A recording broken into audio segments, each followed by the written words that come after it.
சிங்கக்குட்டிக்கு தூக்கம் வரவில்லை. இக்கதையை எழுதியவர் சுகுமாரன். ஒரு காடு. அந்த காட்டில் சிங்கக்குட்டி ஒன்று இருக்குது. அது ஜாலியாக சந்தோஷமாக விளையாண்டுட்டு இருக்குது. அப்படி ஓடி ஆடி அப்படி இப்படி விளையாண்டுருக்கும் போது காலில் முள் குத்திச்சு. ஐயோ அம்மா அப்பா அம்மா அப்பான்னு கத்துது. என்ன அப்படின்னு சொல்லிட்டு குடுகுடும் ஓடி வராங்க அப்பாவும் அம்மாவும். என்ன ஆச்சுன்னு சொல்லி கேட்குறாங்க. இல்லை, என் காலில் முள் குத்திச்சு, வலிக்குது அப்படின்னு. உடனே சரி முள்ளு தானே எடுக்கலாம் அப்படின்னு சொல்லி அவங்க அப்பா முயற்சி பண்ணுறாரு. அவர்னால முடியல. அப்போ என்ன பண்ணுறாரு, என்ன பண்ணுறது அப்படின்னு சொல்லியிருக்கும் போது நரியை கூப்பிடுறாங்க. நரி என்ன பண்ணு உடனே வருது. என்ன ஆச்சு அப்படின்னு, இந்த மாதிரி முள்ளு குத்திருச்சு, எடுக்க முடியல அப்படின்னு. இப்போ என்ன பண்ணுறது அப்படின்னு சொல்லி கேட்கும்போது நம்ம முள்ளமன்றையை கூப்பிடலாம், அதான் நிறைய முள்ளு வச்சிருக்குல்ல அப்படின்றாங்க. சரி அப்படின்னு சொல்லிட்டு முள்ளமன்றை கூப்பிட்டு வராங்க. முள்ளமன்றை பார்த்தோன்னா இது ஒரே பயப்படுது. ஐயோ இந்த முள்ளு வச்சா நான் எடுக்க மாட்டேன்ப்பா அப்படின்னு சிங்கக்குட்டி.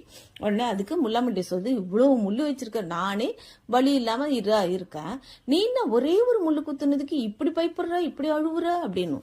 சரி சரி அப்படின்னு சொல்லிட்டு அதுகிட்ட பேசிட்டே இருக்கும் போது அது என்ன பண்ணுது, தன்னோட முள்ளை உடைச்சு டப்புன்னு அது முள்ளு எடுத்துருது. ஆனா ஆழமா முள்ளு இருக்கனால அது ரொம்ப குத்தி எடுக்கும்போது கொஞ்சம் புண்ணாயிடுது. அதுக்கு பயங்கர ரத்தமும் வருது, ஒரே வலின்னு கத்துது. ஆனா முள்ளை எடுத்தாச்சு. சரி இனிமே சரியாயிடும் அப்படின்னு சொல்லி விடுறாங்க. ஆனா நைட் ஆன உடனே அதனால தூங்கவே முடியல. வின்னு வின்னு வின்னு வின்னு ஒரே வலி. ஐயோ எனக்கு பயங்கரமா வலிக்குது, அப்பா தூக்கம் வரல, அம்மா தூக்கம் வரல, வலிக்குது வலிக்குது வலிக்குதுன்னு ஒரே அழுவுது. அப்ப அவங்க அம்மா என்ன பண்றாங்க, என்னங்க பண்றது அப்படின்னு சொல்லி சிங்கத்தை கேட்கறாங்க. உடனே சிங்கம் என்ன சொல்லுது, சரி இப்ப குரங்கு கூட்டிட்டு வரலாம், அதுகிட்ட ஆலோசனை கேட்கலாம் அப்படின்றாங்க. உடனே குரங்கு வருது. என்ன ஆச்சுன்னு, இந்த முள்ளு குத்திச்சு, ஒரே அழுதுட்டு இருக்குது வலி வலின்னு.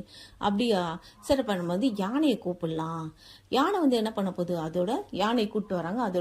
அதோட காதுல விசிறிக்கிட்டே இருக்குது. விசிறும் போது என்ன ஆகுது, இது அப்படியே தூங்குன்னு எதிர்பார்த்தா அது தூங்கவே இல்லை.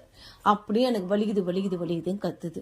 சரி இப்ப என்ன பண்றது அப்படின்னு சொல்லிட்டு வரி குதிரையை கூப்பிடலாம் அப்படின்னு சொல்லிட்டு வரி குதிரை கூப்பிட்டு வந்து என்ன பண்ண முடியும், 1 2 3 நாள் எண்ணட்டும், அப்ப எண்ணும் போது அதுக்கு மறுபடியும் தூக்கம் வந்துடும் அப்படின்னு சொல்லி சொல்றாங்க.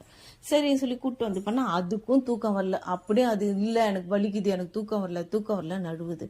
உடனே வரி குதிரை என்ன சொல்லுது, சரி நம்ம புலிக்குட்டியை கூட்டு வரலாம் அப்படின்னு சொல்லிட்டு புலிக்குட்டிங்களை கூட்டு வந்து நாடகம் நடத்தலாம் அப்படின்னு சொல்லி சரின்னு சொல்லி அவங்கள வச்சு நாடகம்லாம் பண்றாங்க. ஆனாலும் இதுக்கு வலி தாங்கவே முடியல. இல்ல நான் பார்க்க மாட்டேன், எனக்கு ஒரே வலிக்குது வலிக்குது அப்படின்னு சொல்லிட்டு ஒரே கத்துது.